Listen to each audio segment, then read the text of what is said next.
Queridos amigos de la Hora de la Verdad, en grandes reportajes tenemos hoy un personaje que es muy familiar para ustedes y que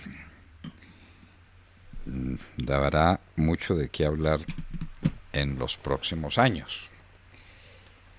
Ya ha dado mucho de qué hablar y para unos cuantos de nosotros hoy podría y debería ser el presidente de la República. No es presidente de la República, pero está haciendo política con mucha nobleza, con mucha transparencia, con enorme capacidad, porque la tiene toda. Hoy vamos a hablar con él hondamente sobre los hondos problemas del Estado colombiano y de la vida de los colombianos, de la sociedad colombiana, que tienen Rafael Nieto Loaiza, que es nuestro personaje, una de las cartas más claras para jugar en la política del presente y del futuro.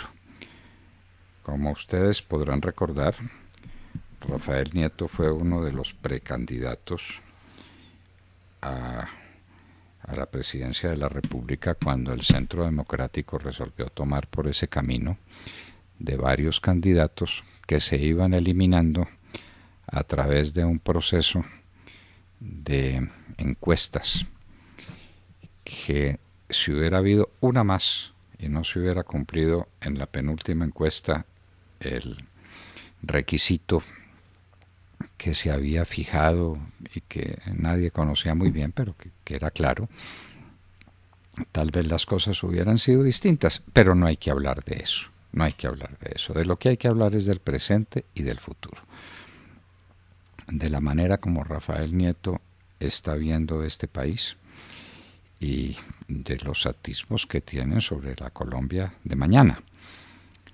Aquí han pasado cosas muy graves, como la famosa marcha del 28 de noviembre, que dejó muy en claro que al presidente Duque lo quieren tumbar. Él no se ha dado cuenta, él no se ha declarado en jaque por unas fuerzas que obviamente no están buscando más plata para la educación, ni esto ni aquello, sino que quieren tumbar al presidente y producir una situación de hecho que conduzca a una solución extrema, como las soluciones que aparecen en los países cuando desaparece la lógica política. Entonces, manos a la obra, ustedes lo que quieren es oír al candidato que fue Rafael Nieto y al posible candidato de mañana. Doctor Rafael Nieto Loaiza, muy buenos días. Doctor Londoño, muy buenos días para usted y un saludo afectuoso a todos los oyentes de la Hora de la Verdad. Muy bien, doctor Nieto. No cabe duda ninguna de que estamos viviendo unos momentos muy complejos de la vida nacional y uno no sabe por dónde empezar. Pero yo tengo un punto de partida muy complejo. Yo compartí con el doctor Nieto Loaiza nuestras obligaciones en el Ministerio del Interior y de Justicia, y entonces no es imposible que tengamos ópticas muy parecidas o puntos de vista muy parecidos sobre el acontecer nacional.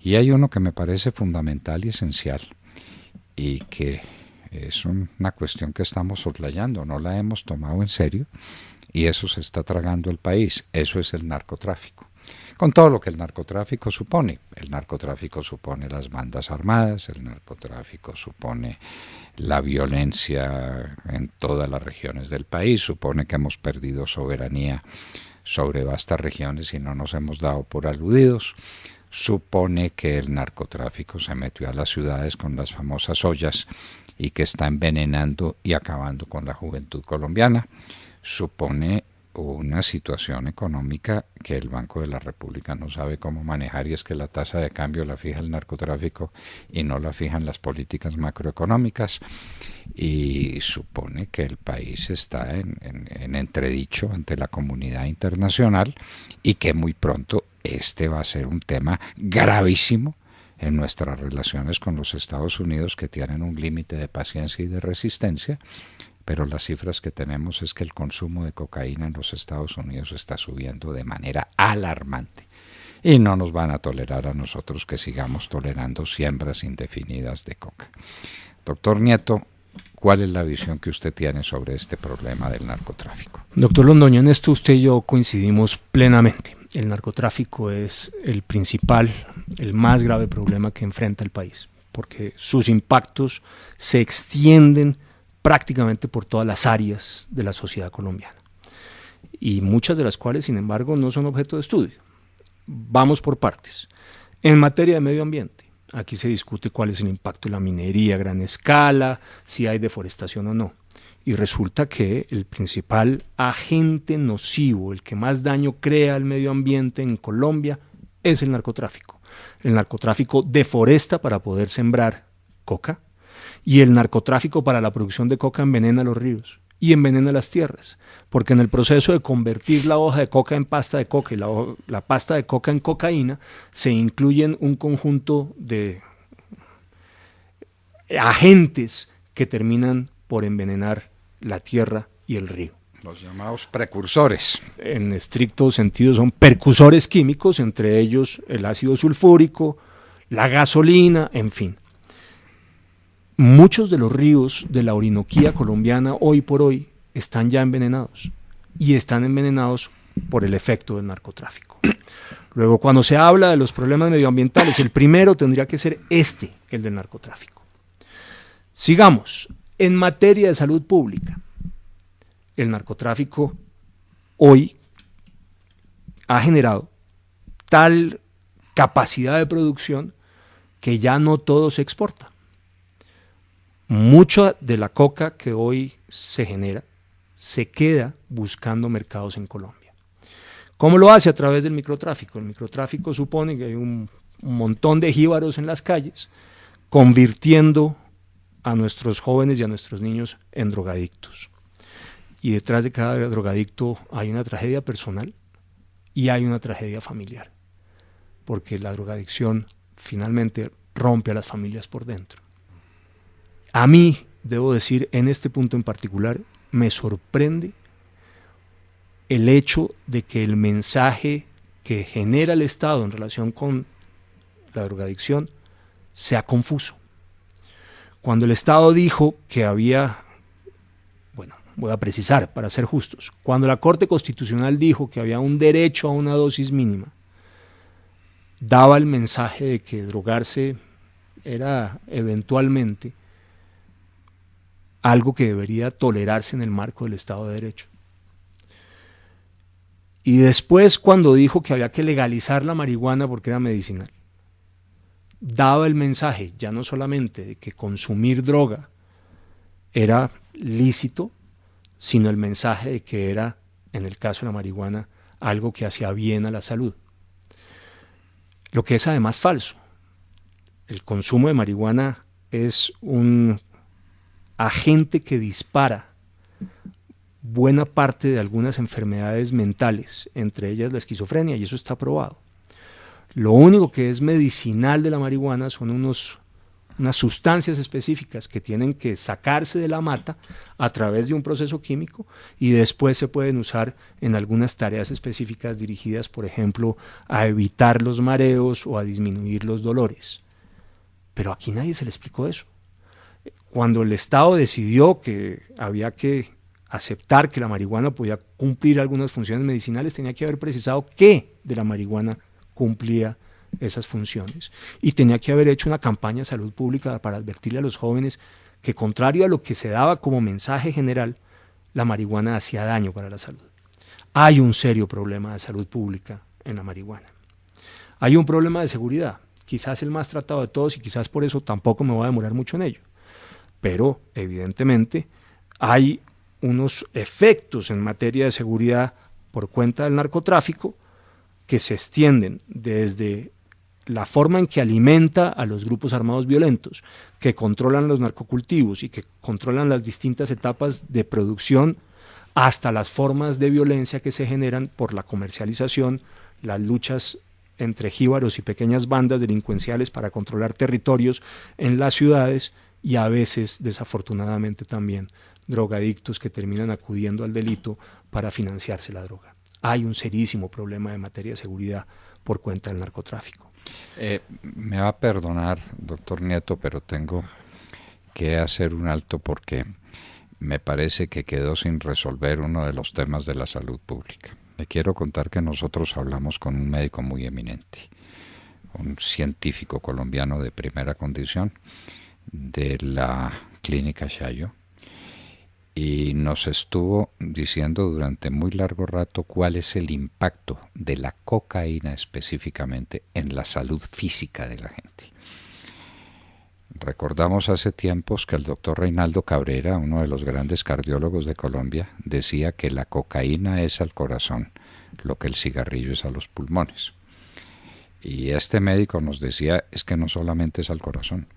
El que consume cocaína, así sea por un rato y por curiosidad, está destruyendo una cantidad de centros nerviosos indispensables para el buen desarrollo de la personalidad, y está causando unos problemas de salud gigantescos, lo que significa que estamos pagando unos hospitales y unas EPS, todo un aparato para atender a la gente que resolvió drogarse.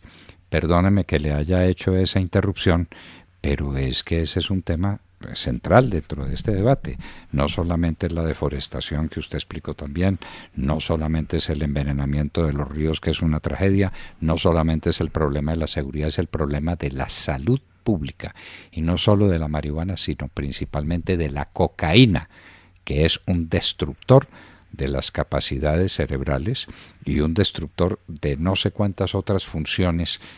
Eso hay que examinarlo de cerca, pero no hay un médico que se atreva a decir que la cocaína es inocua para la salud. Es terrible. No lo es, y además hoy nuestros jóvenes se están pasando a consumir drogas sintéticas que generan también toda clase de problemas mentales y físicos, y sobre lo que hay poca investigación y no suficiente atención.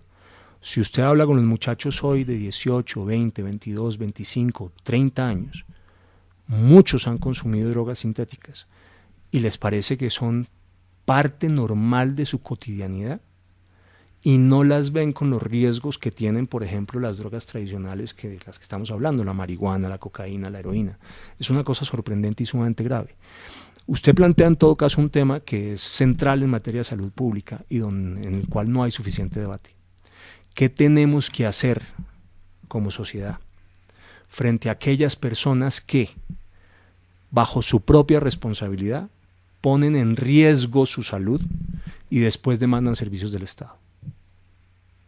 Lo digo por los consumidores de droga, pero lo digo por los alcohólicos, lo digo por aquellas personas, por ejemplo, que tienen obesidad mórbida, en fin, en las cuales hay una conducta que conduce finalmente a unos riesgos en materia de salud y después demandan los servicios. En un sistema como el nuestro, que pretende una cobertura total de todas las personas en el sistema y que además pretende una cobertura total de todas las enfermedades, hay simplemente una ecuación matemática que no cierra. No hay ningún sistema de salud pública en el mundo que pretenda cubrir todas las enfermedades. Y nos lleva a un punto que yo señalé. Es clave la prevención, pero nos vamos a desviar.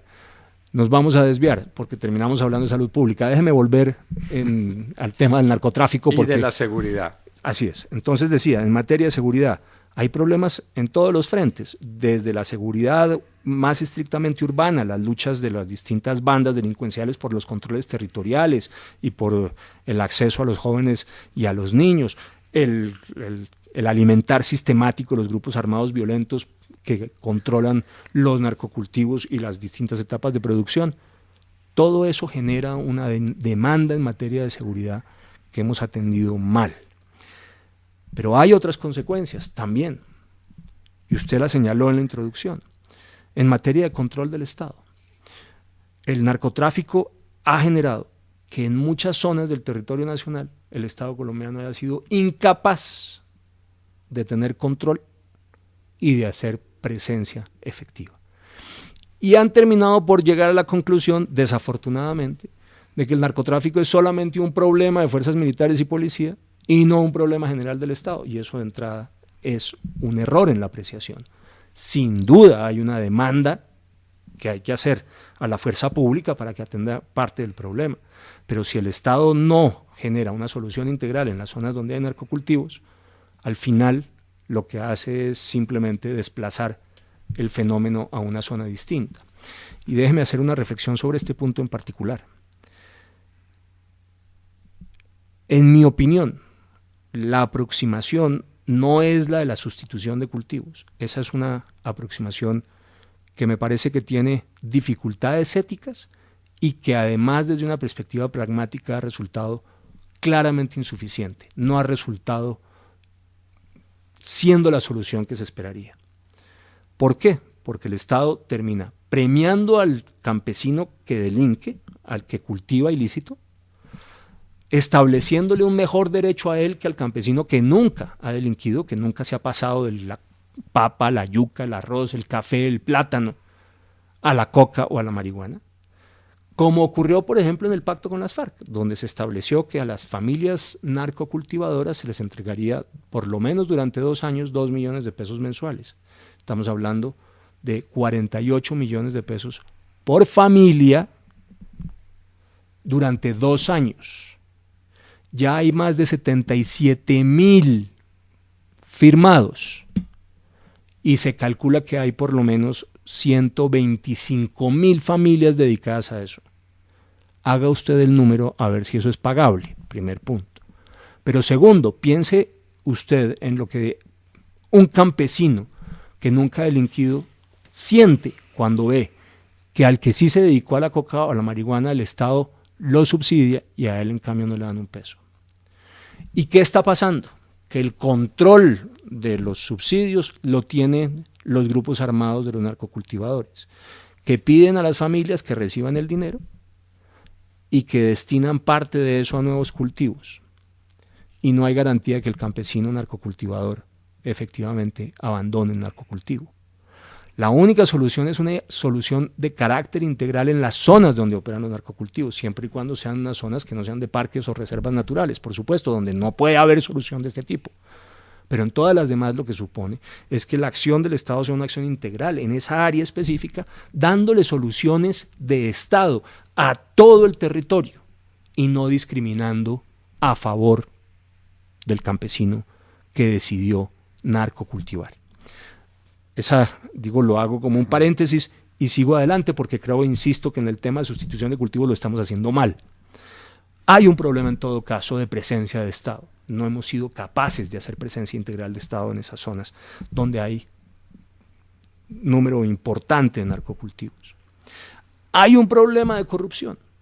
El narcotráfico termina permeando todo, por su capacidad, por supuesto, para sobornar y chantajear, pero también porque rompió las barreras éticas de la sociedad, doctor Londoño.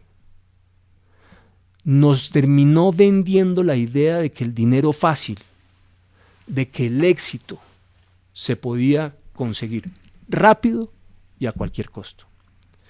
De manera que hay gente que no se dedica al narcotráfico, pero nos dejaron la cultura mafiosa en el grueso de la sociedad colombiana y nos hicieron un daño enorme.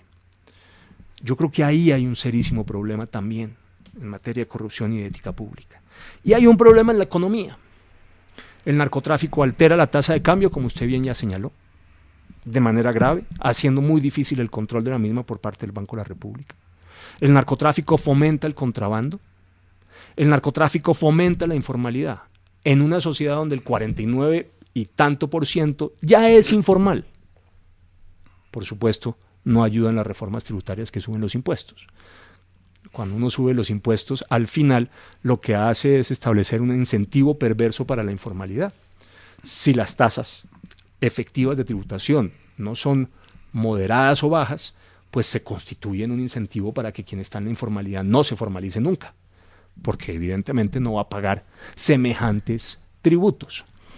De manera que ha alterado también el desarrollo mismo de la economía. Generó unas burbujas de carácter inmobiliario que todos conocemos, que también son ciertas y que están ahí. Y sigue irrigando dineros calientes sistemáticamente en la economía atada. Si uno se siente y mira, no hay faceta de la sociedad colombiana que no termine siendo afectada por el narcotráfico. Y hoy estamos en la peor de las coyunturas, porque el pacto de Santos con las FARC estableció un conjunto de incentivos perversos para el narcotráfico que nos han dejado en este mar de coca que vivimos. Cuando la gente dice que la estrategia de la lucha integral contra el narcotráfico no funciona, se equivoca. Nosotros alcanzamos a tener, dependiendo de la medición, entre 40 y 60 mil hectáreas de narcotráfico. Hoy estamos entre 220 y 250 mil hectáreas de narcotráfico. De cocaína, de coca. De coca fundamentalmente, de narcocultivos. Pero sí logramos dejar de ser en un momento dado incluso el mayor productor de coca en el mundo. Y hoy volvemos a hacerlo de lejos. No es verdad que no haya opción para los campesinos que cultivan coca. En muchas otras partes del mundo hay campesinos más pobres que los nuestros y no se dedican a los narcocultivos. Y no me refiero a otros continentes, me refiero a América Latina. Nosotros estamos siendo un país de nivel medio en ingreso, acercándonos al medio alto si las cifras del censo del 2018 del presidente Santos son ciertas. En todo caso no somos un país pobre y en América Latina hay países que siguen siendo pobres y no tienen el problema del narcotráfico nuestro. Esa es una reflexión que nos tenemos que hacer como país. A mí me preocupa mucho el ejercicio sistemático que desde ciertos sectores de la sociedad colombiana se hace justificando a quienes se dedican a los narcocultivos o que se dedican al narcotráfico como la única opción que tienen. Yo creo que eso no corresponde a la verdad, lo que no significa en todo caso que sí sea cierto que tenemos que dar respuestas en materia de economía agraria para el campo colombiano que no se están dando. ¿Qué incentivos perversos? Voy a narrar solamente unos, muy rápidos. Se desmontó la extradición para los narcos de las FARC y sus familiares. Se estableció que se suspendería la persecución penal de los narcocultivadores al menos por 2 años. Se definieron los 2 millones de pesos mensuales por 2 años para las familias narcocultivadoras. Se estableció que el narcotráfico fuera considerado como un delito conexo con un delito político y por tanto amnistiable e indultable, en contra de lo que ha sido la jurisprudencia general en Colombia. Se recordará usted sentencias muy importantes de la Corte Suprema de Justicia y en su momento de la Corte Constitucional diciendo que de ninguna manera se podía aceptar que el narcotráfico fuera entendible de alguna manera como conexo con el delito político. Pero acá se aceptó. Y después se expidió un decreto en 902 que es básicamente un lavadero de activos, sobre el que nadie volvió a hablar. Y que yo me pregunto si hoy sigue vigente, y debe estarlo, porque yo no he oído que esté derogado. Y que estableció al final un sistema para lavar los activos. Porque resulta que los bienes que no eran declarados por las FARC solamente eran susceptibles de ser pedidos después en un ejercicio de extinción de dominio. Pero no se perdían los beneficios por no declararlos. Que resulta un soberano absurdo. Es absolutamente inaceptable que eso ocurra. La sanción por no declarar los bienes ilícitos y por no entregarlos para la reparación de las víctimas tendría que haber sido la pérdida de todos los beneficios, no establecer una sanción hacia futuro. No, los vamos a tratar como si fuera extinción de dominio. Hombre, qué bonito. Mejor dicho, lo que le estamos diciendo a la gente de las FARC es esconda los bienes y a ver si de golpe el Estado los encuentra, que en todo caso usted no va a tener ninguna sanción distinta a que le van a declarar una extinción de extinción de dominio si le logran definir que esos son bienes producto del narcotráfico. Y si logran terminar el proceso, que ahora es larguísimo, infinitamente largo. Larguísimo. Que en nuestro tiempo eso era de un ratico, hasta que los jueces de extinción de dominio dictaban la sentencia, como Sara Magnolia Salazar, que anda por el mundo explicando la ley que expedimos en su momento, que logramos redactar y que es modelo en toda América, menos en Colombia. Así es. Y que buscaba efectivamente que la extinción de dominio tuviera uñas y dientes y fuera rápida, efectiva. Eso se perdió. Hoy, ¿qué tenemos? Pues tenemos un conjunto de incentivos perversos al narcotráfico que dieron como resultado vivir lo que vivimos. Agréguele usted las decisiones políticas del presidente Santos, primero, de no fumigar y después de no hacer erradicación forzada. Y con eso tiene usted el panorama general. Y de no bombardear. Claro. Y de no extraditar. Bueno, Por eso ya nombré. Entonces usted tiene nueve medidas tomadas en el pacto con las FARC que incentivan el narcotráfico. Ese es el principal problema del país. Y no lo estamos asumiendo ni combatiendo de manera adecuada. Muy bien, déjeme cambiar de tercio, pero todo esto se va componiendo dentro de un universo que es el de la situación del país. El presidente Duque fue elegido como candidato del Centro Democrático. Ahí lo derrotó a usted en el último instante y fue elegido por el Centro Democrático. Al Centro Democrático se le sumaron el Partido Mira y el Partido Colombia Justa y Libre, que tuvieron una actuación impecable en la campaña y que mostraron una disciplina y una fortaleza enorme. Y ahora se le agregó el Partido Conservador, que dice: yo soy partido de gobierno. Al frente está la oposición que conocemos. Tiene que agregar el partido de la U, ¿no? Con los matices que tiene el partido de la U. En el partido de la U, se acordará usted. ¿Dónde está el partido de la U? Bueno, pero se supone formalmente que son partido de gobierno. Lo que pasa es que los 42 parlamentarios, 25 se inclinaron por montarse a ser partido de gobierno, apoyar al presidente Duque, y 17 no, con un agravante. Entre esos 17 están todos los que controlan las comisiones primeras en Cámara y en Senado, incluyendo a Roy Barreras y a Armandito Benedetti. Entonces tiene usted razón, pero digamos que formalmente, ya lo que quería resaltar, se supone que son partido de gobierno. La pregunta que quiero hacerle para que usted haga el análisis condigno es: ¿cuál es la alianza política con la que cuenta el presidente Iván Duque en el Congreso de la República? Porque ahí no se ve una disciplina, ahí no se ve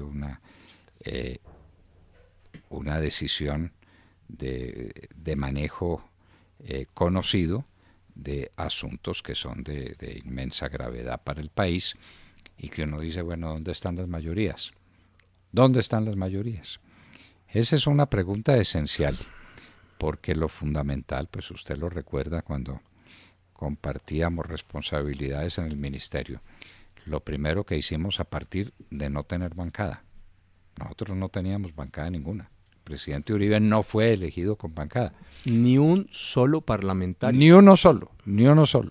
E hicimos una mayoría, y con esa mayoría se aprobó la plataforma legislativa más ambiciosa que ha habido en la historia, que fue la de finales del 2002, sin bancada.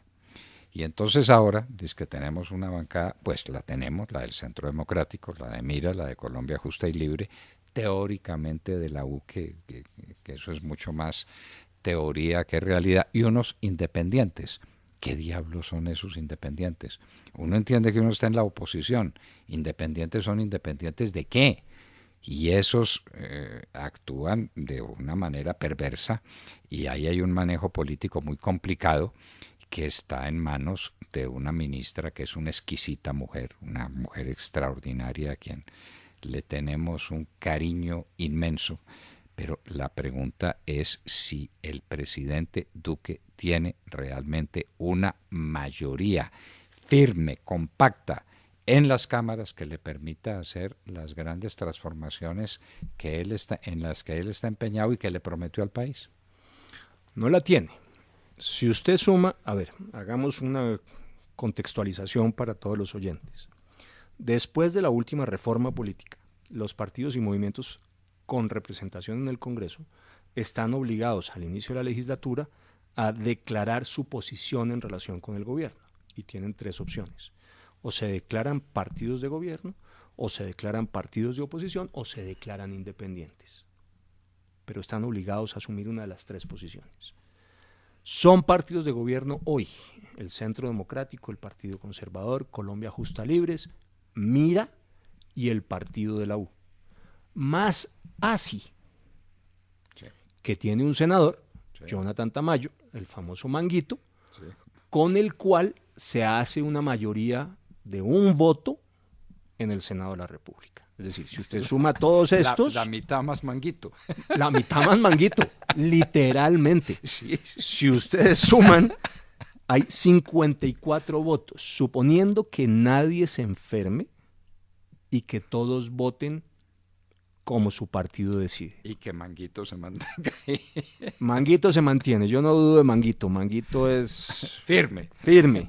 En cambio sí dudo mucho de los senadores del partido de la U, no todos, pero algunos como los que he señalado, que claramente preferirían estar o en la oposición o independientes. Me refiero, por ejemplo, a Roy y a Armandito Benedetti.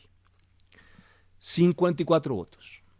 Pero cuando usted va a la Cámara y hace el mismo ejercicio de sumar Centro Democrático, Conservadores, Mira, Justa Libres, Partido de la U, ahí ya no hay mayoría. Es decir, hoy las mayorías de los partidos de gobierno se dan solo en el Senado y por el voto de Manguito. Y no hay mayoría en la Cámara. 2 partidos más se declararon independientes, el Partido Liberal y Cambio Radical, y los otros todos, polos, decentes, etcétera, son partidos de oposición. ¿Eso qué supone de entrada? Un problema de gobernabilidad. Al gobierno le toca cada ley, cada proyecto de ley, cada proyecto de reforma constitucional, negociarlo en su integridad con las otras bancadas distintas a la bancada de gobierno. Ahí hay un serio problema de gobernabilidad. Usted decía, sí, pero ocurre que el presidente Uribe no tenía un solo parlamentario, ninguno se eligió en una lista que se pudiera identificar como uribista, pero tenía control del Congreso. Sí, porque usted tiene gobernabilidad por una de 2 vías, o porque tiene el control, para decirlo de alguna manera, el apoyo de unos partidos y movimientos políticos que le dan la mayoría en el Congreso, o porque usted tiene tal respaldo de opinión pública que el Congreso no se opone de manera radical a sus propuestas. Un ejemplo de esto último fue precisamente el presidente Uribe en su primer gobierno, con 75, 80, 85% de popularidad, aunque no había elegido un solo congresista, los congresistas le trabajaban a esa agenda legislativa propuesta por el presidente Uribe. Un ejemplo de lo primero, de tener control del Congreso, es el presidente Santos. Hay que reconocerlo. Popularidades de 15, 17, 20, 22, 25%, pero un férreo control del Congreso, tan férreo que lo consiguió incluso para violar de manera abierta la Constitución, como lo hizo en más de una ocasión con ocasión del pacto con las FARC. Usted tiene una u otra, o en el segundo gobierno del presidente Uribe, donde usted tiene ambas cosas, unas mayorías en el Congreso y un respaldo de opinión pública. Pero ¿qué coyuntura se le está presentando al presidente Duque? No tiene el control del Congreso y no tiene respaldo de opinión pública. Si usted no tiene uno u otro, idealmente los dos, tiene un serio problema de gobernabilidad. Y es frente a ese problema de gobernabilidad que tiene que operar el presidente Duque. Dejemos el tema de opinión pública por un momento al lado y entremos a mirar por qué no hay control del Congreso.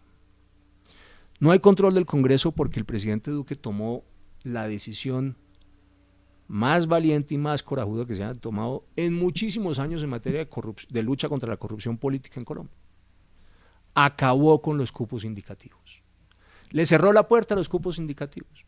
Le cerró la puerta a esos cupos indicativos que para la mayoría de los ciudadanos no significan nada, pero son, en los términos viejos, los auxilios parlamentarios reciclados, y en términos de opinión pública contemporánea, la mermelada, que era lo que le permitía a los partidos, a los parlamentarios en particular, acceder a los contratos y a los presupuestos y financiar sus campañas políticas por esa vía, de manera secreta, sin ningún tipo de control, con toda clase de triquiñuelas y trampas que les permitió finalmente vivir en un paraíso durante mucho tiempo y que el presidente Santos alimentó sin ningún tipo de pudor durante sus años de gobierno. Duque, insisto, tomó esta decisión de parar con los cupos indicativos y yo creo que esa decisión merece quitarse el sombrero, merece una estatua. Eso es una decisión de fondo en la lucha contra la corrupción, mucho más seria y mucho más profunda que el famoso referendo que se aprobó y que no proponía en realidad nada nuevo ni nada sustantivo. Pero también se debe a una segunda decisión, donde yo tengo distancias. Se debe al hecho de que también, a la par de ponerle freno a los cupos indicativos, el presidente Duque decidió no dar representación política en el gabinete y en el alto gobierno a los distintos partidos y movimientos políticos. Y aquí no se puede confundir clientelismo con representación política, doctor Fernando. En todas partes del mundo, un gobierno de coalición como este supone que quienes trabajaron en la elección del jefe de gobierno de ese gobierno de transición tengan la expectativa y esperen de tener representación política en el gobierno. Y en este gobierno no hay representación política, excepto porque hay 2 ministros que son del uribismo, 2 ministros que son del Centro Democrático, 2 más que son uribistas pero no son del Centro Democrático, una ministra que representa a Marta Lucía Ramírez y todos los otros 12, todos sin excepción, no se representan sino a sí mismos. No tienen ningún tipo de representación política. Si usted no tiene representación política, ¿por qué tiene que apoyar al gobierno? ¿Porque coincide con sus ideas? Sí, claro. Esa es la lógica.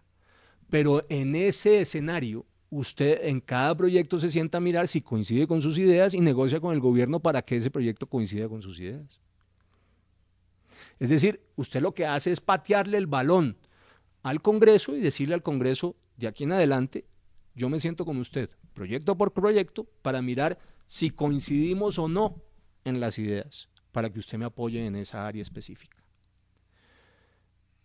Yo creo que la lucha contra la corrupción, parar la mermelada era fundamental, pero creo que el hecho de que no haya representación política genera un problema de gobernabilidad, que se va a ir agravando en el tiempo y que si no se resuelve bien puede ser sumamente grave. Agregue usted algunos elementos adicionales. La ratificación de funcionarios que venían de la administración pasada. Hombre, aún en ese gobierno tan malo había buenos funcionarios, yo creo que uno tiene que reconocerlo. No eran legión, pero había algunos buenos funcionarios. Superintendente de sociedades, por ejemplo, era un buen funcionario. Pablo Felipe Robledo, dice usted. No, el de sociedades. Ese era el Industria y Comercio, era Pablo Felipe. Sí, Francisco Reyes. Villamizar, formidable. Un hombre serio, inteligente. Sí. A ese no lo ratificaron. No lo ratificaron. Bueno, había gente buena, digamos. Eso era, a mí, por ejemplo, Mejía, el director de planeación, me parecía un hombre muy serio y muy bueno. En fin, había algunos buenos funcionarios. Pero cuando se ratifican varios de esos funcionarios, se envían unos mensajes políticos que son relevantes. El primero de ellos,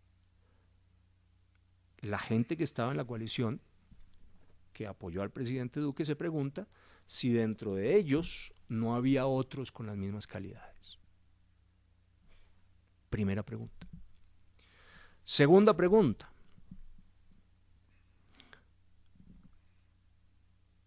Se da la sensación de continuidad en relación con el gobierno anterior. Y eso hace muchísimo daño.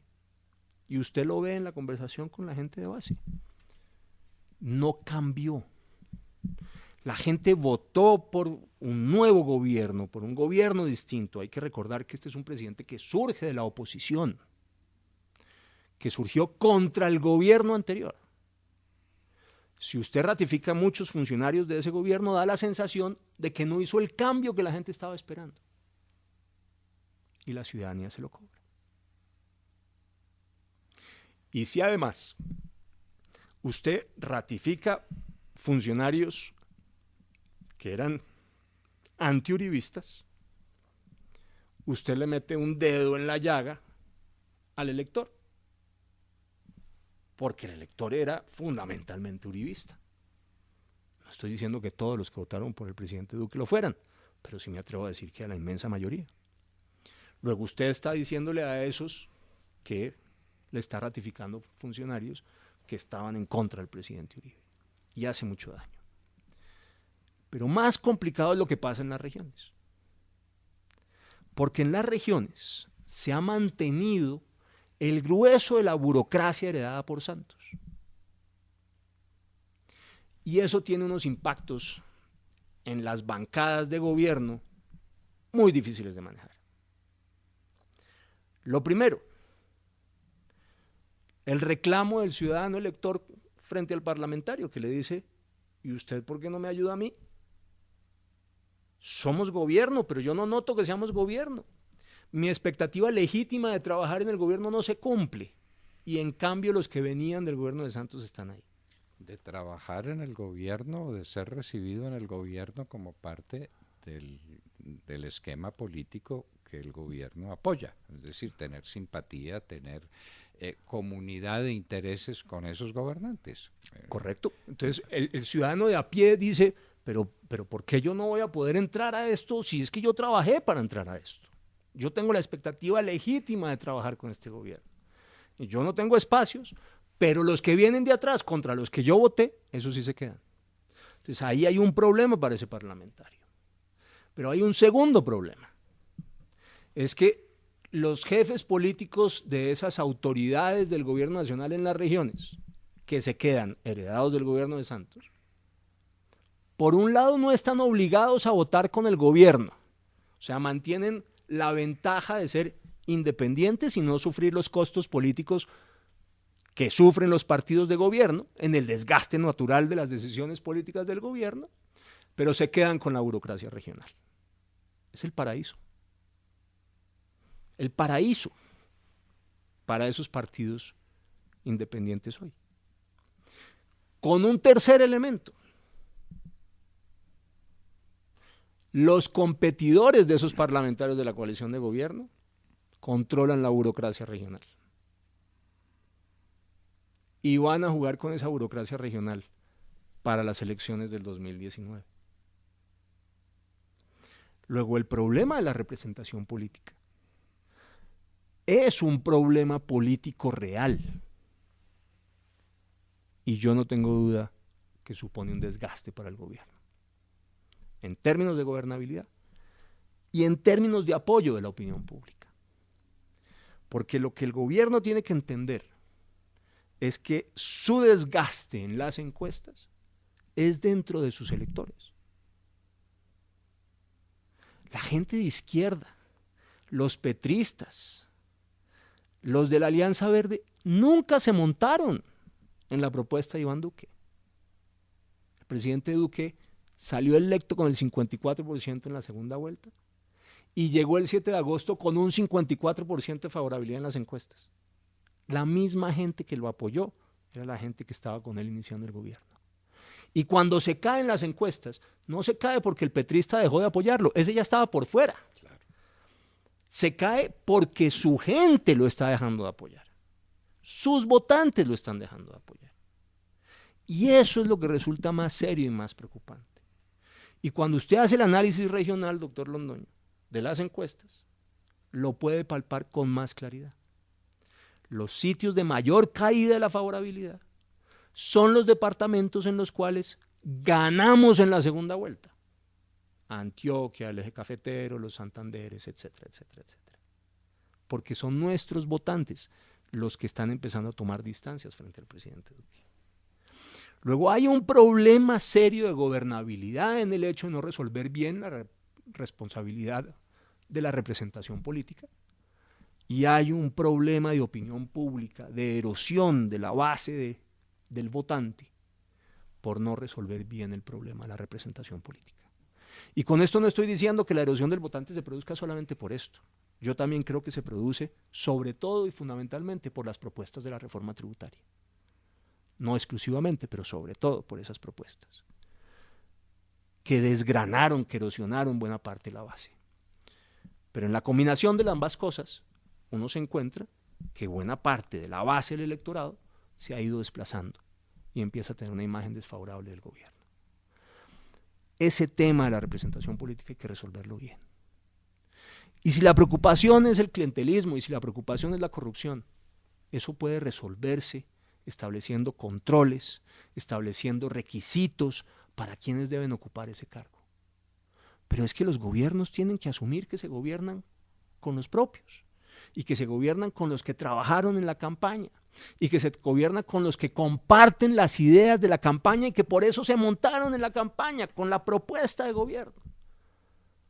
Es con ellos fundamentalmente que se tiene que gobernar, preservando a algunos pocos extraordinarios que vengan de gobierno anterior, en los cuales en todo caso se tiene que verificar que compartan la propuesta de fondo del gobierno. Porque es que vienen de un gobierno contrario. Es que nosotros éramos oposición. No puedo gobernar con los enemigos, con Correcto, los opositores. No los puedo dejar por dentro. Claro. Es que hoy los opositores eran los que estaban en el gobierno de Santos. Así de sencillo y así de claro. De manera que ese ejercicio hay que mirarlo y verlo. Hombre, y al final, si se pretende que haya gente de partidos independientes dentro del gobierno, asegúrese que esos partidos lo apoyen a usted en el Congreso. Porque de otra manera los dejan en el paraíso. Sin ningún costo político. Sin la obligación de respaldarlo a usted en su agenda legislativa. Disfrutando las mieles de la burocracia. Y sin sufrir el desgaste propio de los partidos de gobierno. Y teniendo internamente el control del Estado, porque en últimas tienen el control del Estado. Esta es una situación muy compleja, doctor Nieto, y estamos viendo unas tensiones sociales y unas tensiones políticas muy serias. Y nos están convenciendo, y el doctor Duque parece a la cabeza de ese intento de manejar la opinión en ese sentido, de que gobernar es dialogar.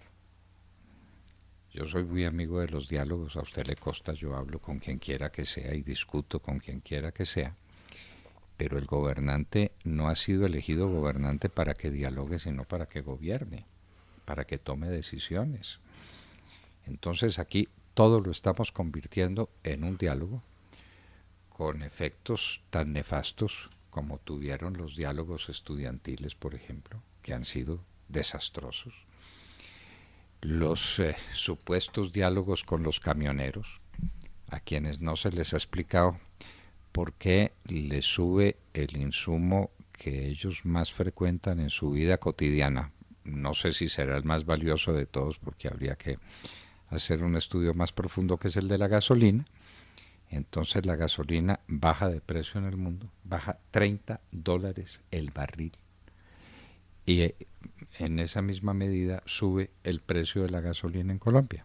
Entonces hay tensiones, entonces se dialoga. Y esos diálogos, se pregunta uno a qué conducen y esos diálogos en qué terminan.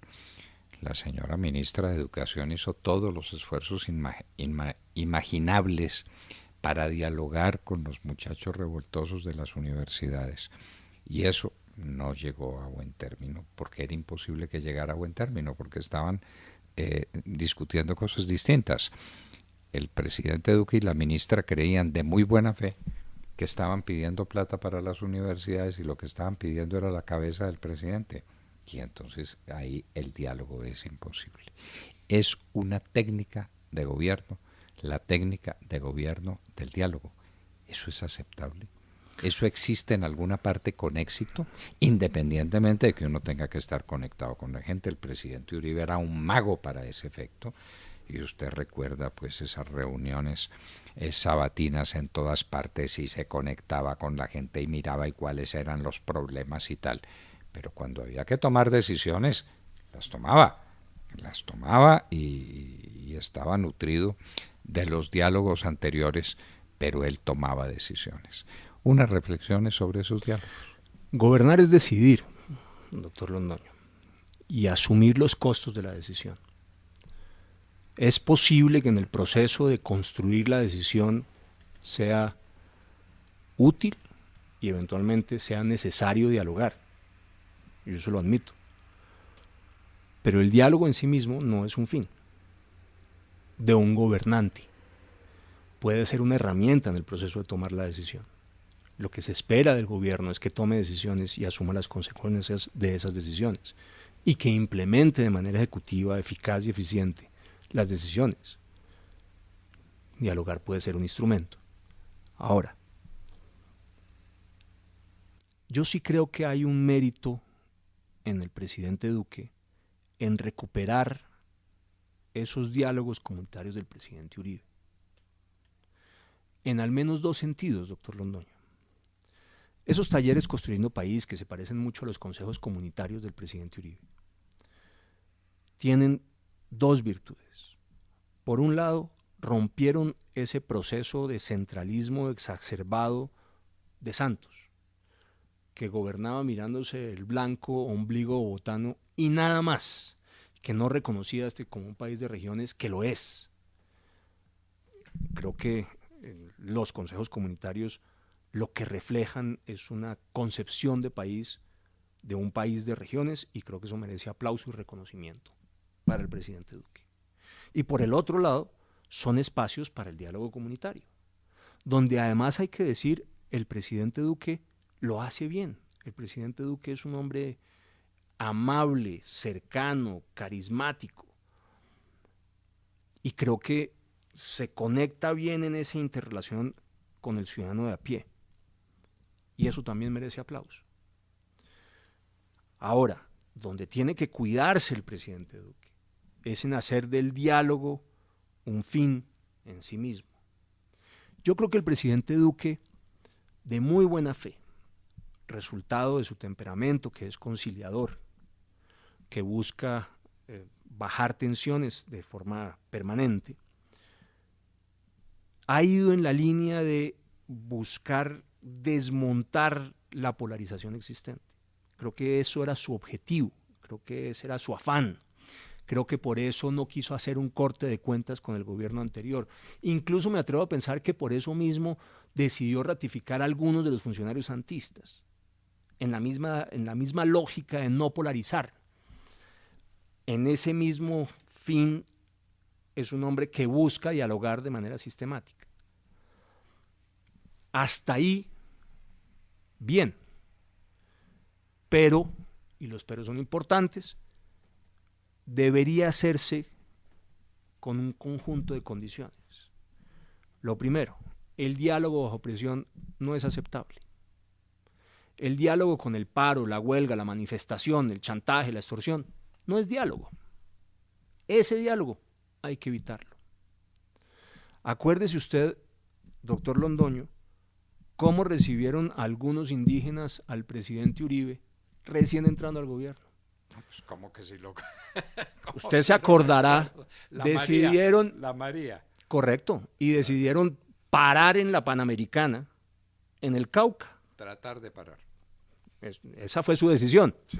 ¿Cuál fue la decisión del presidente Uribe? No entran a la Panamericana. Se quedan por fuera y si quieren después, si se quedan por fuera, dialogamos. E impidió que se tomaran la Panamericana. Y el mensaje para todo el mundo de en adelante fue clarísimo. Si usted quiere hablar conmigo, no me haga huelga, no me haga paro, no me haga manifestación, no me bloquee las carreteras y nos podemos sentar a hablar. Si usted me chantajea, yo no acepto ese diálogo. Ahí hay unas enseñanzas de fondo, porque es que deja de serlo. Ya no es un diálogo, ya es un ejercicio de fuerza, primero. Segundo, hay que entender que la oposición radical en Colombia no tiene ninguna intención de dialogar, sino con términos tácticos dirigidos a fortalecer su propia posición y debilitar al gobierno. No hay diálogo posible con el afán político que mueve al petrismo o a la izquierda radical. Luego uno tiene que saber que no puede gobernar para complacerlos porque la complacencia nunca se va a conseguir y porque si ese es el afán va a ser percibido como un gesto de debilidad y no como un gesto de apertura o de despolarización. Ahí también hay que tener especial cuidado. Y tercero, hay que establecer unos diálogos, sí, con unos plazos definidos. Cumplidos los plazos, se toman las decisiones y se va adelante con ellas y se implementan. Y así debe ser el ejercicio. Ahora, a mí me parece que el presidente Duque lo está entendiendo.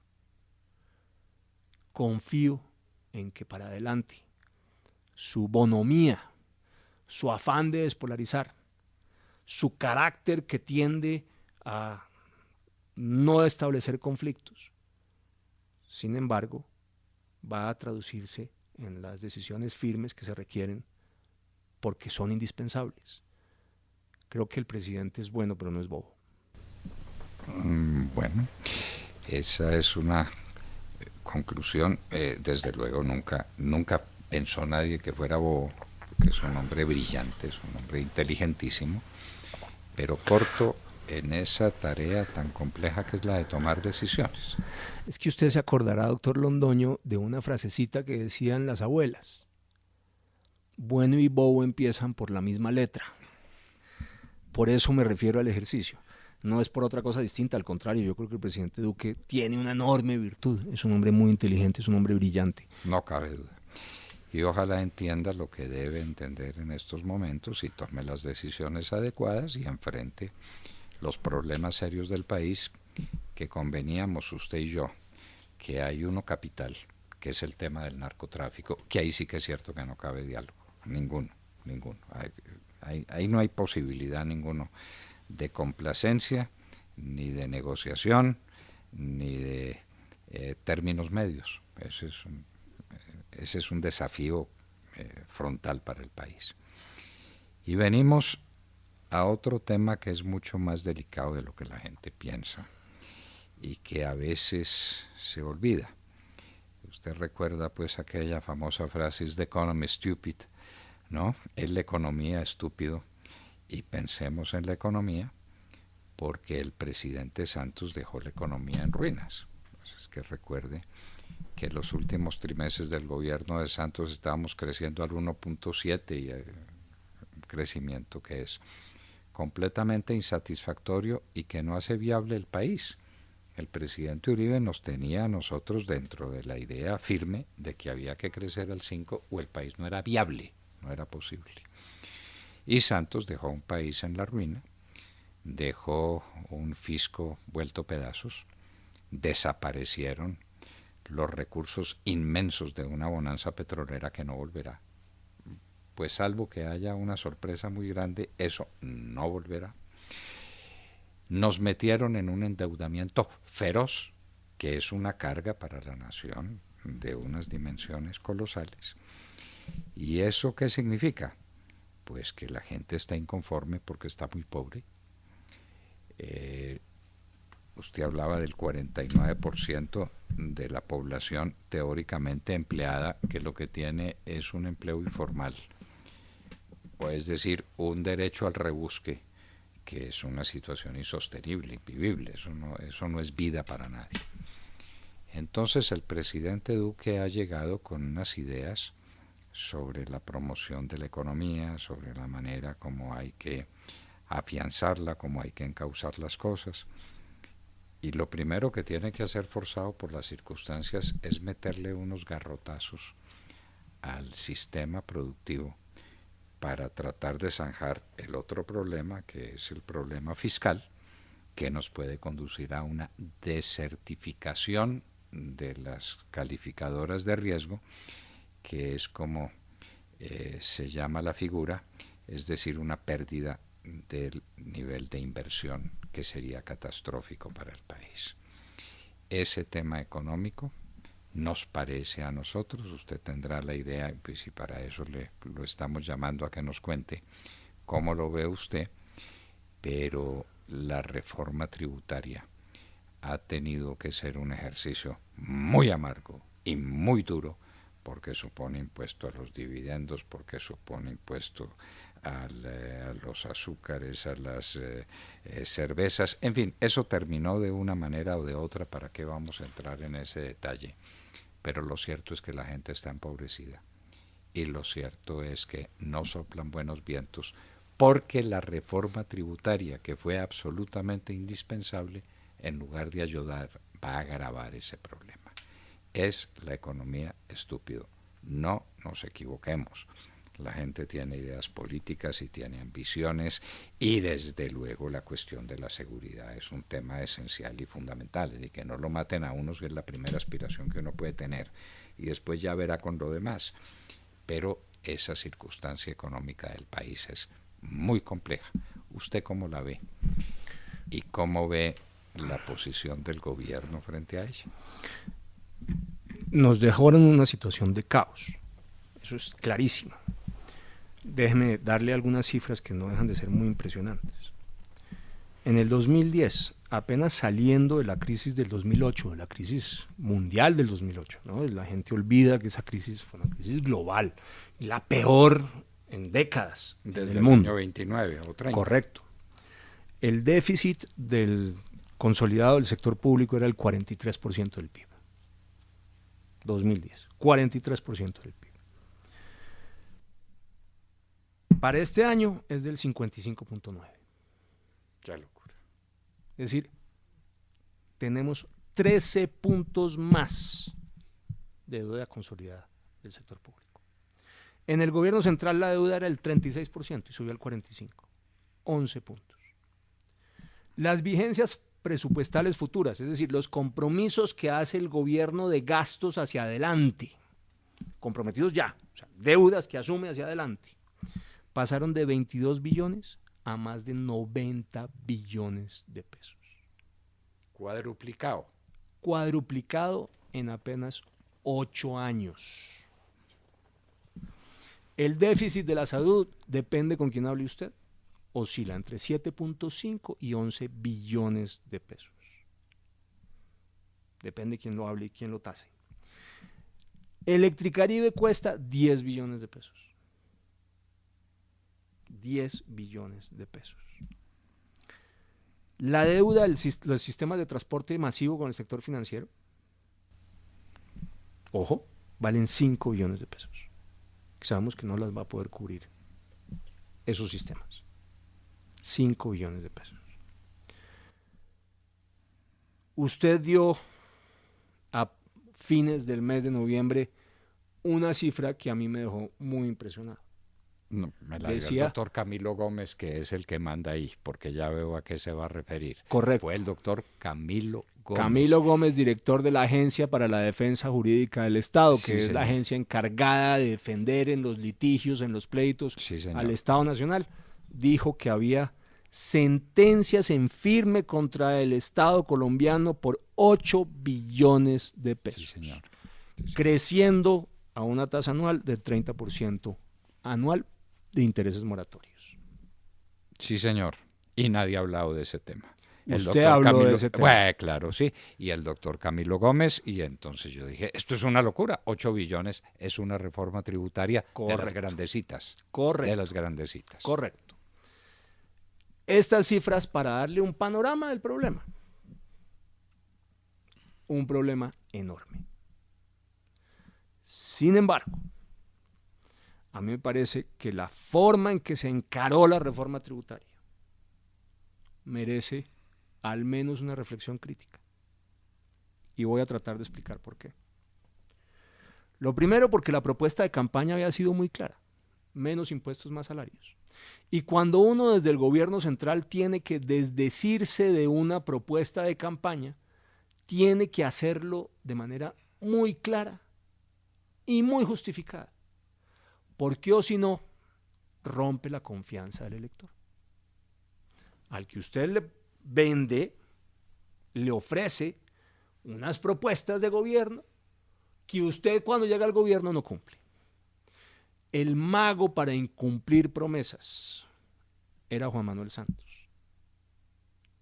Pero nos debió enseñar con claridad que uno tiene que ser especialmente cuidadoso cuando hace una propuesta de campaña y aún más cuidadoso cuando no la va a cumplir. Primer punto. Segundo, hoy se discute sobre la reforma tributaria del presidente Duque y no sobre este caos que nos dejó y acabo de describir el presidente Santos. ¿Por qué? Porque tendríamos que haber hecho un corte de cuentas clarísimo a ojos de todos los ciudadanos, que le hubiera permitido a todos y cada uno de ellos entender que el problema, la situación que estaba viviendo, no era responsabilidad de un gobierno que solamente está heredando y apenas empezaba, sino responsabilidad del gobierno anterior. Como el corte no se hizo. ¿Por qué? Por la muy buena intención del presidente Duque de no polarizar. De no polarizar. Absolutamente así. Entonces, es un acto de buena fe. Entonces asumió la carga de toda la crisis. Terminó asumiendo la carga de lo heredado a ojos de la opinión pública. Segundo punto. Tercer punto. La discusión en Colombia no puede seguir siendo la de dónde encontramos más recursos. Tenemos que hacer una discusión previa sobre la naturaleza y la calidad del gasto público. Porque resulta que el presupuesto nacional ha saltado desde el 2010 a hoy en una forma realmente sorprendente. Y nadie hace esa discusión. Le doy unas cifras. En el 2011, el gasto del personal del gobierno era el 2.6% del PIB. En el 2018 es del 3.3%. Eso así suena de 2.6 a 3.3, no hay sino una cosita chiquitica. Sí, 0.7. Sí. Bueno, ese 0.7 significa 6.4 billones de pesos. Claro, porque un punto del PIB. O sea, una reforma tributaria. Billones, claro. Una reforma tributaria. No es una discusión menor. El señor Juan Manuel Santos le agregó al gobierno nacional 18,000 personas entre empleados públicos y trabajadores oficiales y más de 70,000 contratos de prestación de servicios, es decir, le agregó, mal contados, 90,000 personas más de carga de gastos de personal al gobierno central. Y si nosotros conseguimos un ahorro de 26 billones de pesos en el primer gobierno del presidente Uribe, con la reestructuración del Estado, que fue lo que conseguimos, mal contadas entre 3 y 4 reformas tributarias de 6 a 8 billones de pesos, claro, que le ahorramos a la sociedad colombiana, el señor Santos volvió a crear ministerios que se habían fusionado y creó más de 36 entidades nuevas en el marco del pacto con las FARC.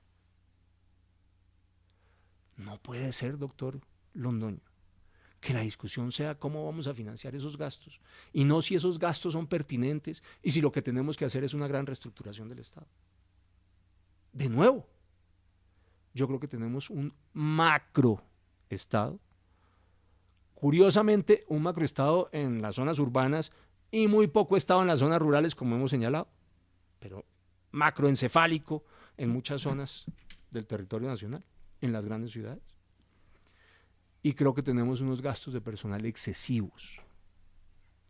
Y creo que la discusión tenía que haber sido, para empezar, esa. Y déjeme darle otras cifras que también son impresionantes, doctor Londoño. Mire usted, por ejemplo, lo siguiente. El marco fiscal de mediano plazo calcula los compromisos financieros del pacto con las FARC en 10 años en el orden de 125.9 billones de pesos. Si usted los pone anualmente, son, mal contados, 12.6 billones de pesos anuales. Reforma tributaria y media. O 2 si la reforma le produce 6 billones. Claro. Reforma tributaria y media si le produce 8. O 2 si le produce 6. Solamente 6. Y no vamos a discutir sobre eso.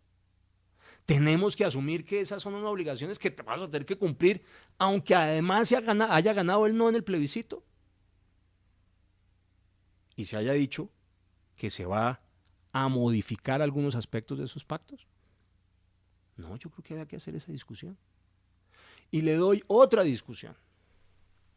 El gasto social entre el 2005 y el 2017 se triplicó el gasto social. Hoy gastamos más de 3 veces lo que se gastaba en el 2005. Pero el coeficiente de Gini, que es el que mide la desigualdad en la sociedad colombiana, no mejoró sino 0.4. Nada más. Luego, algo estamos haciendo mal en materia de gasto social, porque triplicamos el gasto, pero no logramos disminuir la inequidad. Tampoco vamos a discutir sobre eso.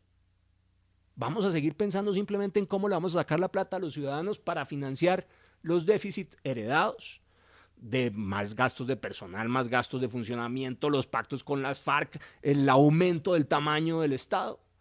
Pero no vamos a discutir sobre estos temas. Yo creo que esa discusión es fundamental y que el Estado colombiano, la sociedad colombiana, están en mora, ambos, de hacer una discusión sobre la naturaleza y la calidad del gasto público en Colombia. Esa discusión hay que hacerla antes. Pero había que hacer otras cosas adicionales antes. Había que sentarse a mirar cuáles son las medidas que había que tomar para combatir la evasión y la elusión,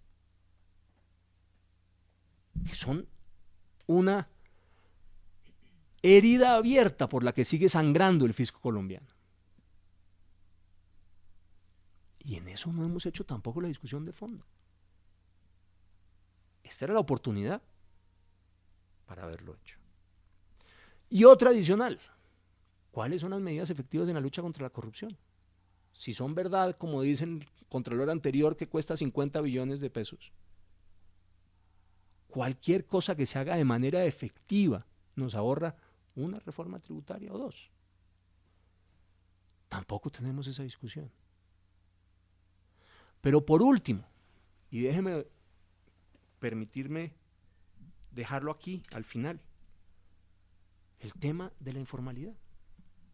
Si la economía colombiana sigue teniendo como apoyo solamente 1 de cada 2 colombianos y el otro se queda por fuera, si seguimos con un 49% de informal que no genera empleo formal, que no aporta a la seguridad social, que no aporta al sistema de salud, pero sí recibe los beneficios del Estado, vamos a tener un equilibrio tal en la economía colombiana que no vamos a poder salir adelante. Informalidad, el 49% de los empleados, según el DANE. Sí. Los desempleados están por fuera de esa cuenta. Le voy a dar el dato. De 22.5 millones de ocupados, solo 8.4 están en el sistema de seguridad social. 8.4. La tercera parte. Mal contada. Los demás no. ¿Quiénes están haciendo el esfuerzo y resistiendo todo el impacto de la economía? ¿Los formales? Los informales no. Le doy otro dato adicional. Solamente 2.6 declaran renta, es decir, el 12%. Y no es que paguen, declaran. Hombre, si no hacemos estas discusiones, no vamos a salir adelante. Siempre seguiremos buscando cómo aumentar el tributo acá, cómo inventarse otro adicional, cómo hacer permanente lo que era transitorio, como por ejemplo el 4 por mil o el impuesto al patrimonio. Usted lo llama distinto, pero al final es lo mismo. Es el mismo impuesto al patrimonio. Claro. Con un problema adicional. Las tasas de tributación son tan altas para los formales en Colombia que constituyen un incentivo perverso para la informalidad.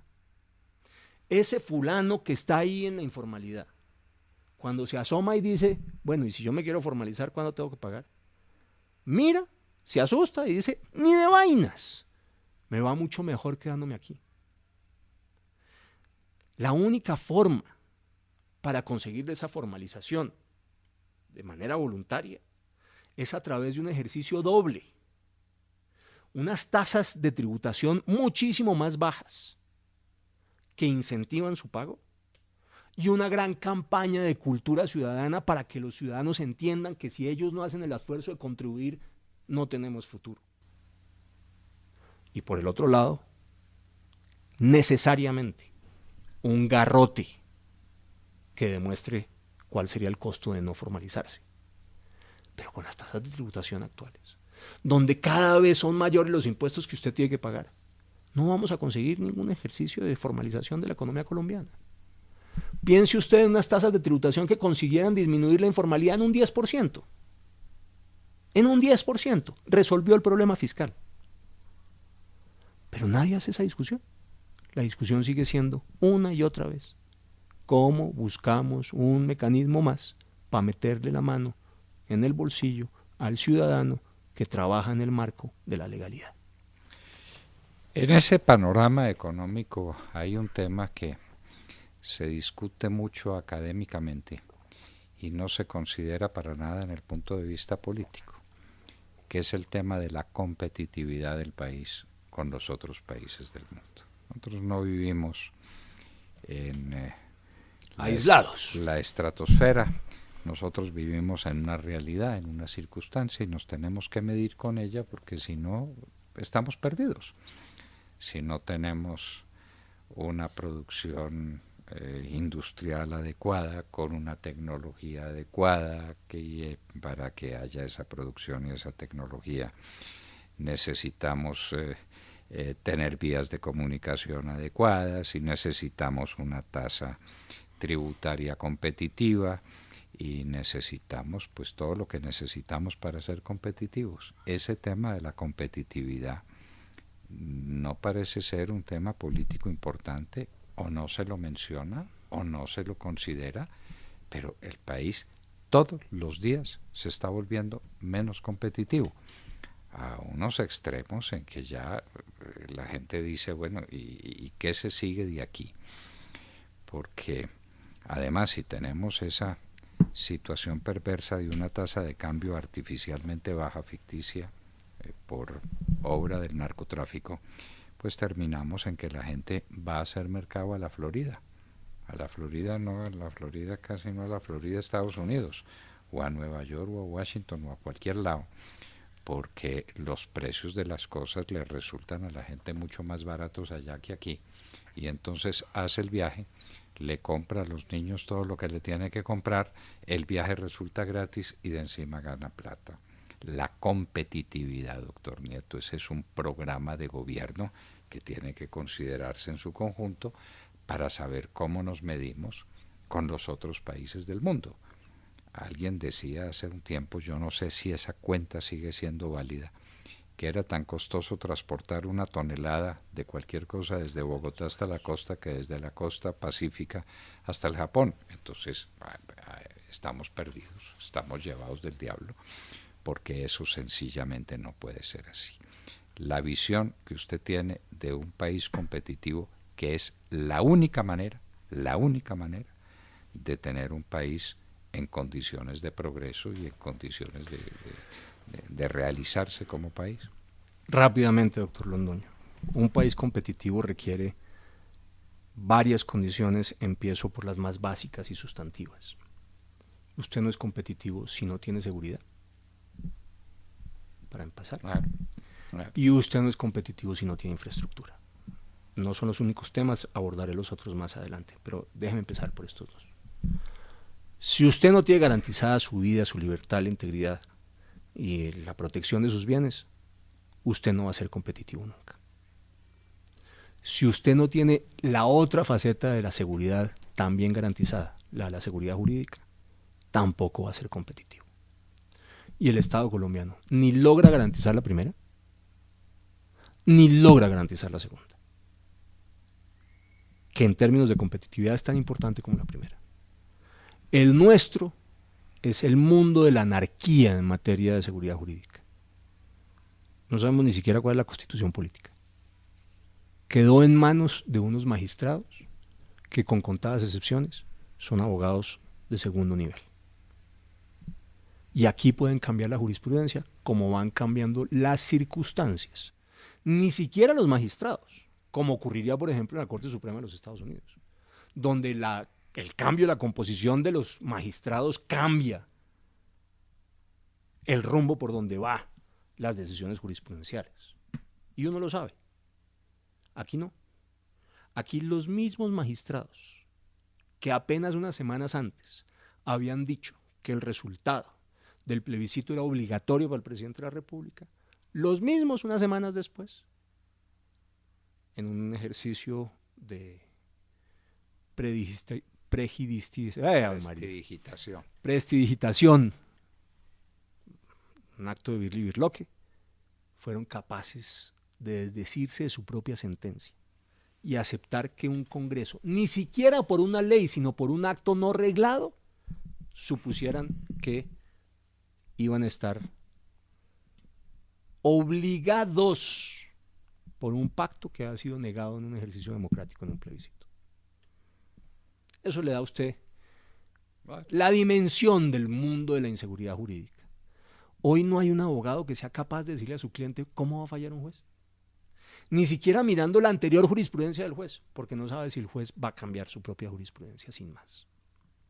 Primer punto. Segundo, en un país como el nuestro, doctor Londoño, con una geografía tan ardua, tan difícil, tan compleja, con una circunstancia muy peculiar en la cual los grandes centros urbanos no quedan sobre las costas ni sobre ríos navegables, como ocurre en todas partes del mundo. Claro.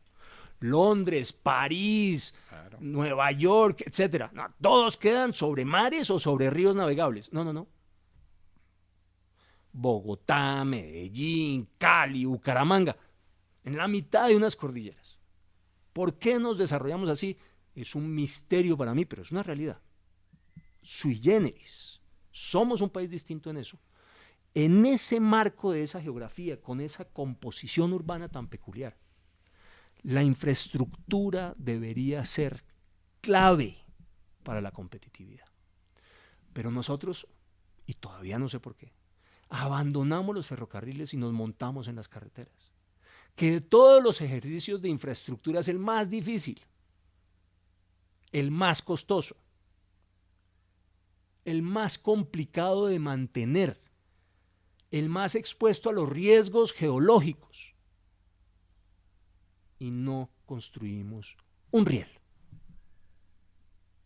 Si usted me pregunta a mí, el gran esfuerzo de competitividad en materia de infraestructura que tendría que hacer Colombia hacia adelante es poner en marcha una red de ferrocarriles que conecte los grandes centros comerciales e industriales del país con las costas, mucho más rápido y mucho más barato que lo que tenemos hoy con un sistema de carreteras tan frágil y tan deficiente. Primeras dos reflexiones. Tercera reflexión. Nosotros no hemos sido capaces de definir un plan de desarrollo económico a mediano plazo. ¿En qué somos competitivos? ¿Cómo queremos proyectarnos? Esa discusión no la tenemos en Colombia. Y no deja de sorprenderme. Incluso abordamos discusiones trascendentales de una manera tan liviana y superficial que es francamente preocupante. El discurso de la izquierda contra la minería y contra la explotación de hidrocarburos es francamente irresponsable. Colombia no tiene hoy con qué reemplazar los ingresos que producen en impuestos, en regalías, en transferencias a la nación. El petróleo y la minería a gran escala. El carbón, sobre todo. Sobre todo el carbón. Pero es claro que eso debería ser solamente un mecanismo para apalancar el proceso de desarrollo. Colombia no es un país petrolero. No lo es. Como si lo es Venezuela. Nosotros producimos algo de petróleo.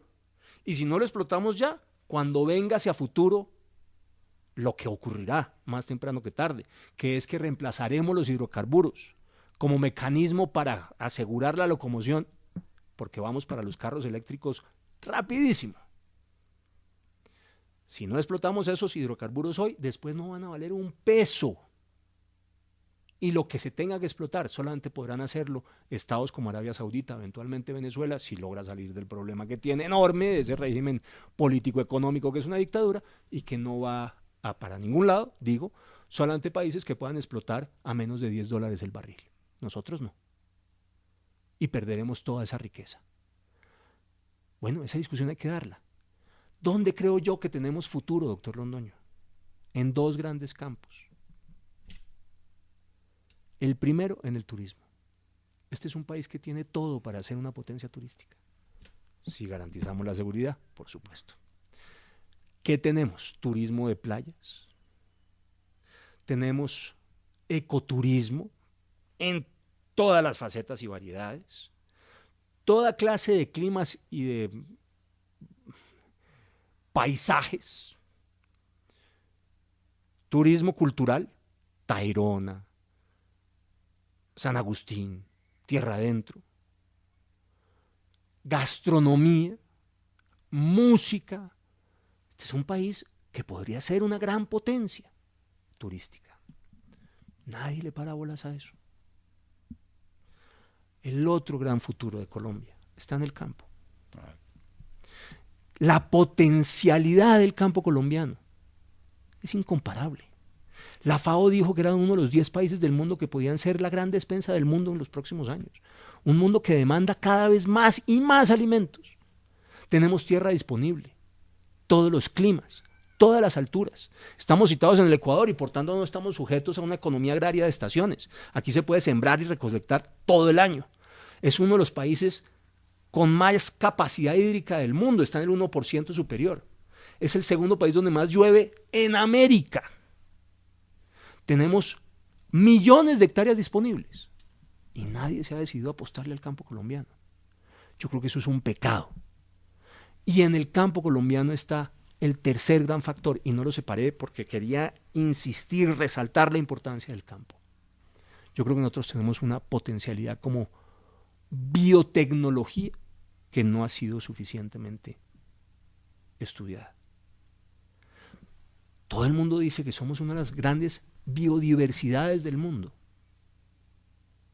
Ahí tiene que haber una riqueza extraordinaria, pero nadie hace el esfuerzo de mirar si la podemos explotar.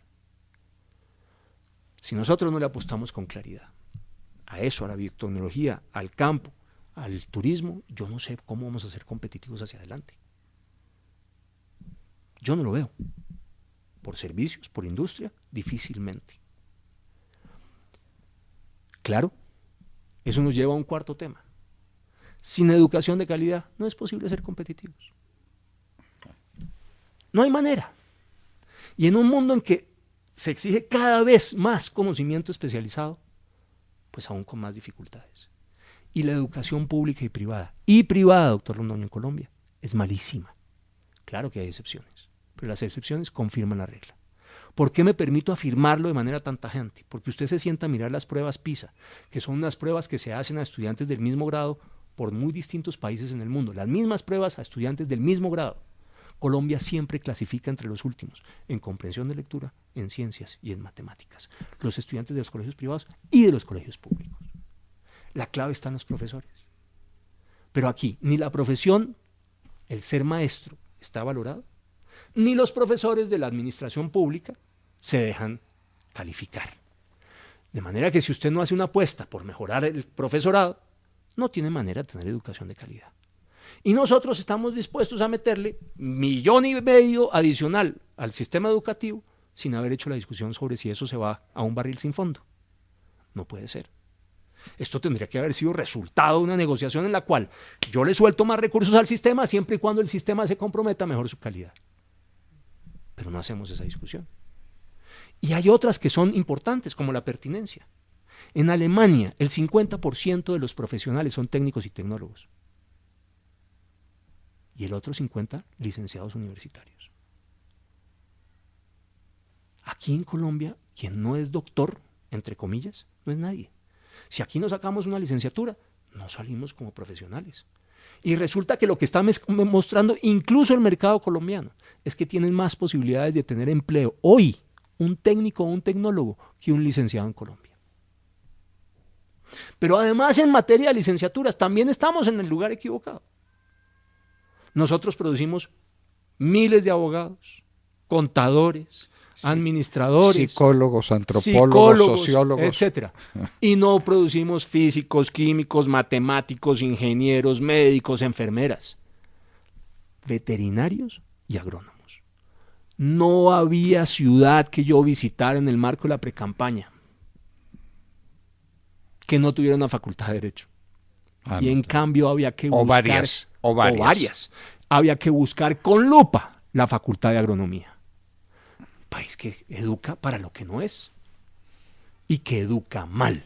Y esa condición es básica. o tenemos educación de calidad o no vamos a ser competitivos. Y déjeme terminar con una última reflexión sobre el punto. Si no tenemos un régimen tributario competitivo, también estamos perdidos. Porque hoy el capital busca rapidísimo en dónde ubicarse para tener mejores rentabilidades. Si usted tiene tasas efectivas de tributación como las que tenemos hoy en Colombia, el capital vuela. La reforma tributaria no contribuyó a que fuéramos más competitivos. ¿Y por qué no contribuyó a que fuéramos más competitivos? Porque la discusión política sobre la extensión del IVA a otros productos de la canasta familiar generó como reacción que estuviéramos dispuestos a aceptar cualquier otra salida que generara recursos, aunque el resultado de ello fuese que fuéramos cada día menos competitivos.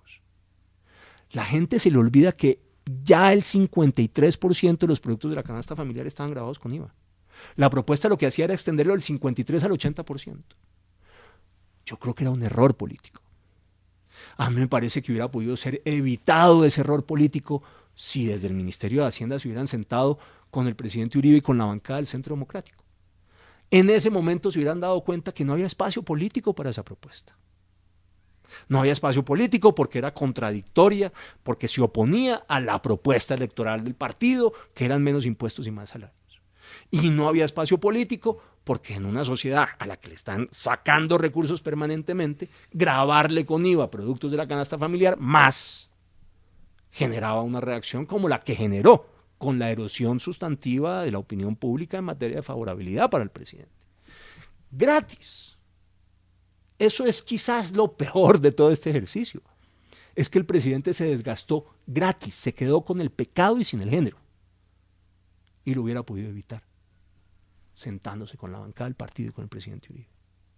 Pero digo, como reacción de la opinión pública frente a ese hecho real, de que la extensión del IVA era imposible de aprobar en el Congreso, terminaron aceptando la creación de nuevos impuestos, de nuevas tasas, aumentándolas, que tienen como resultado que seamos menos competitivos. Menos competitivos, y mire usted que le refrendo esa falta de competitividad con un hecho absolutamente increíble en los tiempos que corren. No enseñamos inglés a los jóvenes de hoy y el inglés se volvió el idioma universal. No pregunte por qué, no averigüe, se volvió. Y inglés hablan los chinos y los japoneses y el mundo entero habla inglés. Recuerdo una vez hace un poco de años en Ámsterdam, pues que yo me sentía perdido con el holandés y le pregunté a unos muchachos en la calle que si hablaban inglés. La furia que les dio. Es como si les hubiera preguntado, ¿saben leer y escribir? Se enojaron, de verdad, pasé una vergüenza, porque yo no sabía que en Holanda hablar inglés es como leer y escribir. No somos capaces ni siquiera de eso. Y estamos sacando unos bachilleres que no tienen ni idea de inglés y unos profesionales que tampoco barruntan. Y uno dice, pero, es decir, ¿qué persona estoy preparando para el mundo hoy que sale y que yo le digo, vea, hay una investigación maravillosa que acaban de sacar en tal parte, mírela en internet? Y dice, está en inglés. Y entonces, pues, no se pudo porque está en inglés. Son unas deficiencias en la educación. Le agrego otra. Sí. Tan importante como el inglés para los niños de hoy, aprender a programar. Pero claro, la tecnología. El que no sabe programar en computadores está perdido. Hoy es tan importante. Es más, he oído grandes gurús empresariales de los Estados Unidos que dicen que aún más importante que aprender inglés para un niño es aprender a programar. Ese va a terminar siendo el idioma universal. Claro, pero esa programación tiene que hacerse de manera que desemboque en un lenguaje común, que es el idioma inglés. Y entonces, es que el imperialismo yanqui. Yo recuerdo cuando enseñaba Derecho Constitucional en la Javeriana, usted me dio algunas clases en el posgrado, y yo decía que la Constitución nuestra era increíble, que hablaba del bilingüismo, pero entre español y guambiano. Pero estos, ¿en qué mundo están, por Dios? ¿En qué mundo están? Lindo que conserven el guambiano y que se metan unos antropólogos y rescaten las raíces del guambiano, pero eso no puede ser la educación y la formación para los jóvenes. Queridos amigos, ustedes han oído al doctor Rafael Nieto Loaiza, una de las figuras más claras de la inteligencia colombiana y una de las cartas más obvias para la política que viene. Los tiempos que corren no son fáciles. Uno siempre se pregunta qué estaría pasando hoy si el presidente fuera el doctor Rafael Nieto. ¿Para qué ese ejercicio? ¿Para qué? Eso es un ejercicio completamente inútil.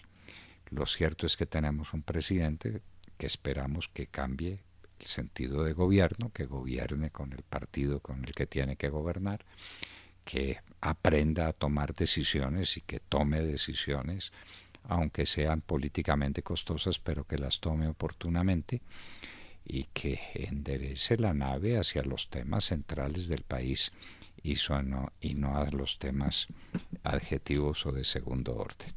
Pero volvamos a nuestro entrevistado. El doctor Rafael Nieto Loaiza es una figura clarísima, un hombre enterado de las cosas del mundo, su roce internacional, porque él sí que lo tiene, lo ha llevado a la comprensión del mundo, sacándolo de esa visión parroquial de la existencia de la que hablaba Fernando González. Yo hablo con frecuencia mi gran filósofo de cabecera, que es Fernando González, que decía que el colombiano tenía una visión parroquial de la vida y que el único que tuvo una cosmovisión por aquí fue Simón Bolívar, y por eso le fue como le fue.